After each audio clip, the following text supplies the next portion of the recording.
laxankani ma aha hees waa qayb ka mida geedi socod taxadar leh si aad ugu beddesho caleenta dhulka sigaar ahaan sigaar darooga ah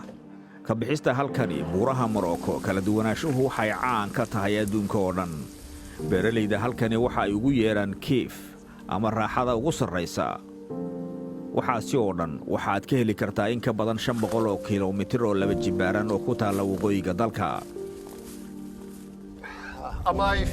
miyaan ku dawaqaya laga yaabee urta ayaa aad u xoog badan dhammaan qaybahan muuqaalku runtii waa uu ka duwan yahay oo laga yaabee inay tahay sababta ay u doorbideen malaayiin ku nool magaalooyinka Yurub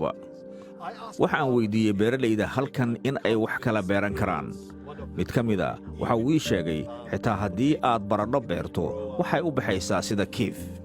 daroogada cannabis ayaa halkan dakhli u ahayd muddo jiilal dhan ah in ka badan 60,000 oo qoys ayaa ka shaqaysa beerahan laakiin beeralaydu waxa ay muddo dheer ku noolaayeen saboolnimo iyo cabsi waxay u shaqeeyaan si sharci darro ah waxaana ay la kulmeen cadaadis kaga yimid maamulka bishii May markii ay dawladdu ugu dambeyntii sharciyeysay beerista daroogada si loogu isticmaalo caafimaadka iyo warshadaha dadka halkan ku nooli waxa galay rajo laakiin Cabdullaahi kaas oo aan ahayn magaciisa dhabtahay waxa uu ii sheegay in noloshu aanay fududayn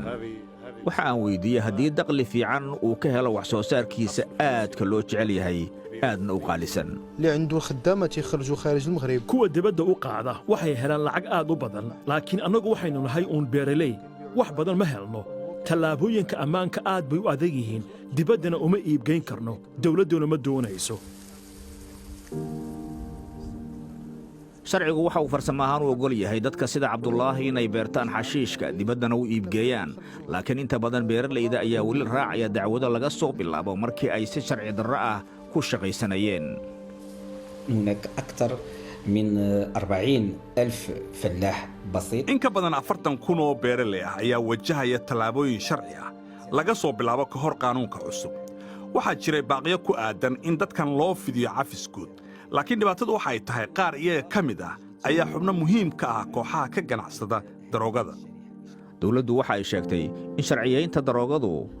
ay ugu dambeyntii hagaajin doonto nolosha beeralayda dakhligoodu hooseeyo taasina ay yaraynayso shabakadaha wax tahriibiya inkastoo ay jiraan arrimahani waxaa haddana jira dalab aad u sarreeya oo ku saabsan wax soo saarka halkan in ka badan 60% xashiishka la cabo ee Yurub waxa uu ka yimaadaa Morocco oo keliya halkii kiilo ayaa lagu iibiyaa in ka badan $10,000 laakiin ilaa iyo inta beeralaydu ay ku sii jiri karaan cabsidan kana baqayaan in dacwad lagu soo oogo waxay had iyo jeer taasi albaabada u furaysaa shabakadaha xoogga badan ee ka ganacsada daroogada